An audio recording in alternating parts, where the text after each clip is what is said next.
So we're going to look at question 1 on page 151, looking at how we can tell direct versus partial variation from a table, from a graph, and from the equation. So I've got 1a and 1b written down here. I'm going to choose some values for the x column to create a table for each equation. So I'm just going to pick -2, -1, 0, 1, and 2, and I'm going to choose that for both.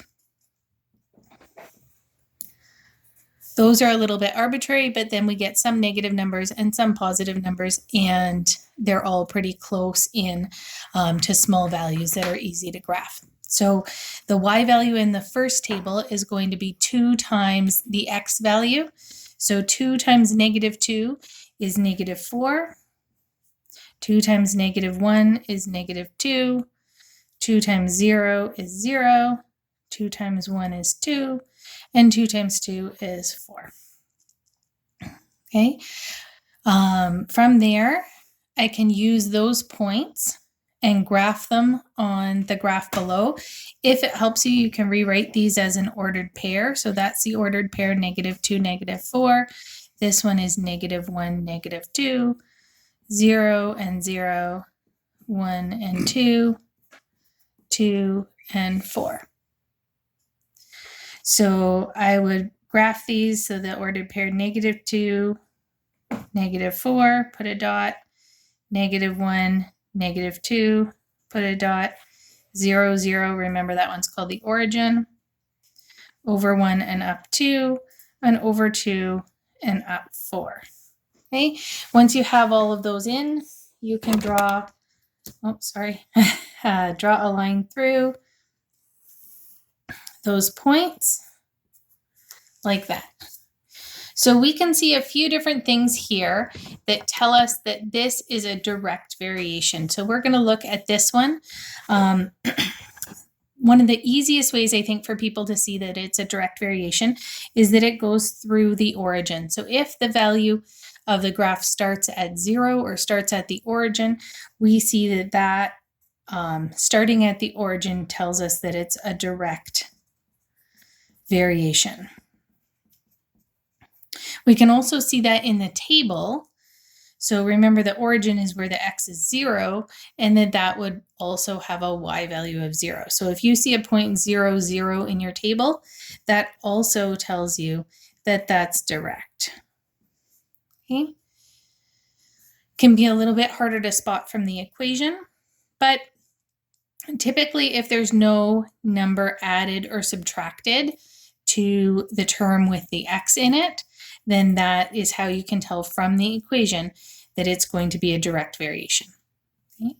The next one, looking at 1b, or y equals 2x plus 3, we're going to do the same thing.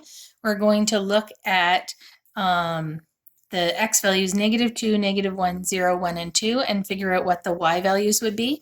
So I'm going to do 2 times -2 plus 3. If you can do these in your head and get the right answer in the table, that's fine too. So 2 times -2 is -4, and if I add 3 to that, it's -1. 2 times -1 is -2, and if I add 3, that's 1. 2 times 0 is 0. Plus 3 is 3. 2 times 1 is 2. Plus 3 is 5. And 2 times 2 is 4. Plus 3 is 7.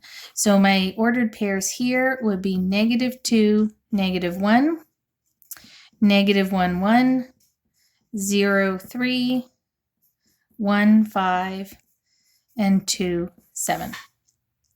If I take those points and plot them on my graph below, I've got the ordered pair -2, -1, gives me a point there, -1, +1, 0 and 3, 1 and 5, and 2 and 7, which is almost off my graph. That's okay. So if I take those and connect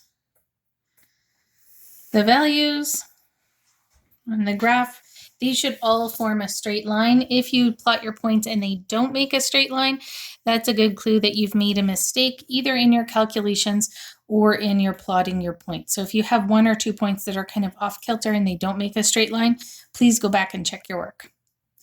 So this one, as you can probably see from the graph, again, I think that that's likely the easiest, is a partial variation, because we see that the starting point, the point on the y-axis, is not at the origin. That point there, right there, tells us that this is partial. Okay. We can also see that in my table. So where the x value is 0, it has a starting value of 3. So this point right here in my table, that is an indication that this is partial, not direct. And then from the equation, the last way, we've got this plus 3 at the end. So it doesn't just have a term with an x, it has a number term by itself. That's an indication also that this is a partial variation. Okay, I hope that helps. We'll post this up. And if you have any questions, let us know.